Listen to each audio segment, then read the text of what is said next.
Imagine this. You are the first person on Earth to crack the secret of farming. You've discovered how to grow food, something no one else has done before. No more chasing animals, no more scavenging for berries. You control nature. And now, you have the power to build the first great civilization.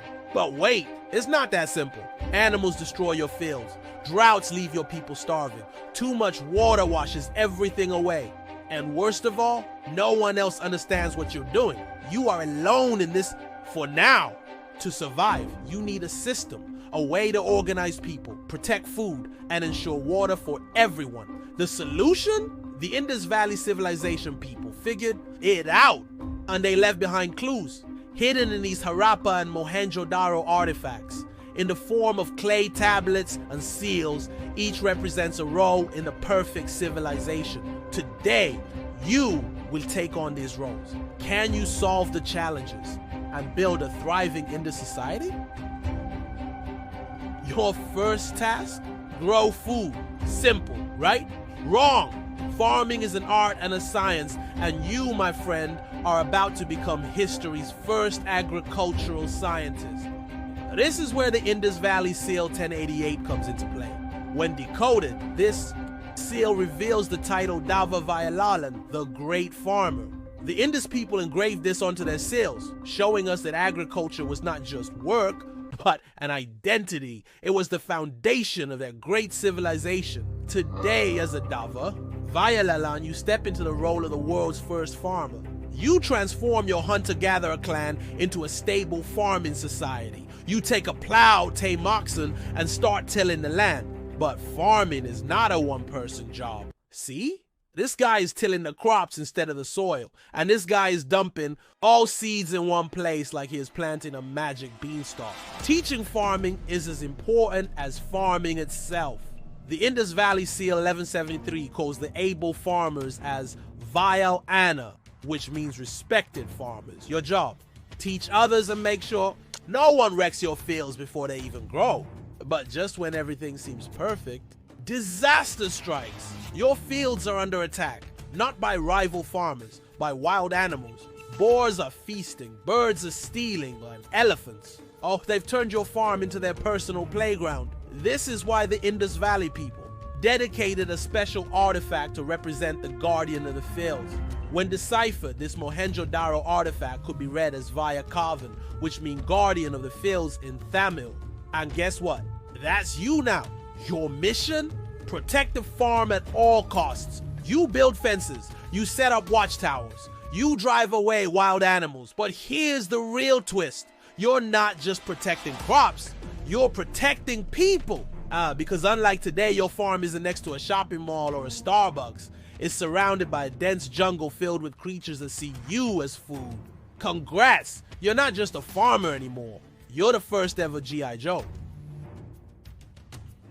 But even as you defend your fields, another enemy is creeping in. One you can't fight with weapons. Water. It's the difference between life and death.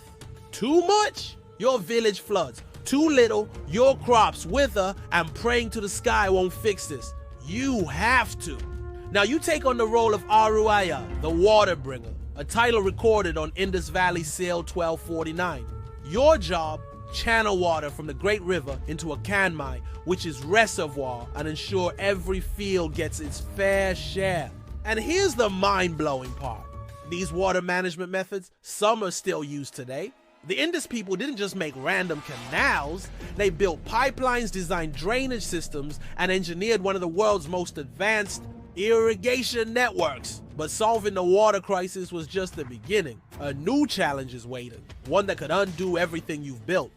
Now let's return to your role as Aruaya, master of the waters. Just when you think you've conquered the rivers, a new battle begins inside your own reservoirs. Reservoirs don't maintain themselves. Silt clogs the channels, cracks weaken the structure. Water flow needs constant regulation. And who's responsible for all of it? You! Yes, you now take on the final role, the keeper of the reservoirs. Your mission, keep the kanmai strong, ensuring a steady and reliable water supply for the farmland season after season. As deciphered, Indus Seal 1142 reads Kamaya Nai Vayal Anaya, meaning the reservoir keeper of the farmlands. But this isn't just a title. The word Anaya can be split into Anal Aya, a title of supreme respect. These weren't just workers. They were the engineers of the Indus Valley, the masterminds who kept the civilization running, ensuring that water flowed where it was needed the most. But here's something shocking. Centuries later, the vital role of the Kamai Anai Vayal Anaya was forgotten. The people who once controlled the water flow, opening and closing the Kanmai shutters to sustain civilization, were eventually referred to by a different term. Fast forward to today, and that very term is now used to call someone stupid. How did a title of high honor transform into an insult? Why were these once respected individuals later associated with foolishness? Do you know what that word is? If so, drop your theories in the comments. Let's uncover this lost history together. Now, let's return to the world's first civilization, the one you built. Your people have mastered farming, secured their fields, and engineered a water system so advanced that parts of it are still used today. Life is stable. Life is thriving. But just as you start to think you've solved it all, a new challenge arises, one that will test the very foundation of your society. Word has spread far and wide. Other hunter-gatherers have heard of your utopia, a land where food is plentiful, water is expertly managed, and people live in harmony. And now, they are arriving at your borders, eager to be part of what you've built. This is a turning point in history, a moment of choice. Do you welcome them, teaching them your ways and integrating them into your civilization? Or do you turn them away, fearing they might take more than they give? What would you do? You have two choices. Do you teach them your way of life, integrating them into your society? Or do you bar them from entering, fearing they will take more than they give? If you let them in, your society could grow stronger. New hands mean more crops, more guardians, more builders. But will they respect your ways, or will they disrupt the balance? If you block them, you may protect your resources for now, but deep down, you know that goes against everything your civilization stands for. Your people believe in balance, in shared well-being, in the idea that no one is above another. To turn them away is to betray your own spiritual beliefs, that all lives are equal and survival should be shared, not hoarded.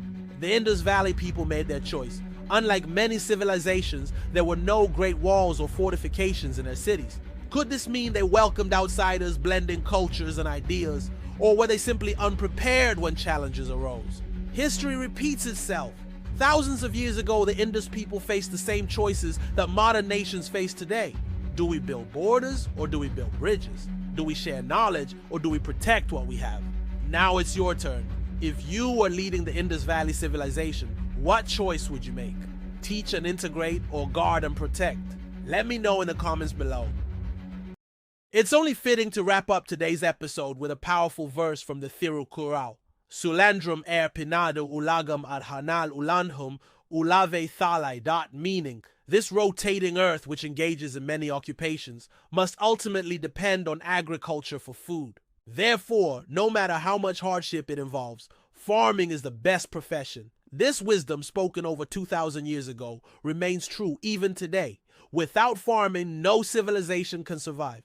Wait a minute, did you catch that? This verse from the Thirukkural, written more than 2 millennia ago, describes Earth as rotating. But here's where it gets really interesting. The modern scientific understanding of Earth's rotation wasn't widely accepted until the 16th century, thanks to Copernicus and Galileo. So the big question is, did the ancient Thamilians already know that the Earth was a sphere and rotating in space? If so, how?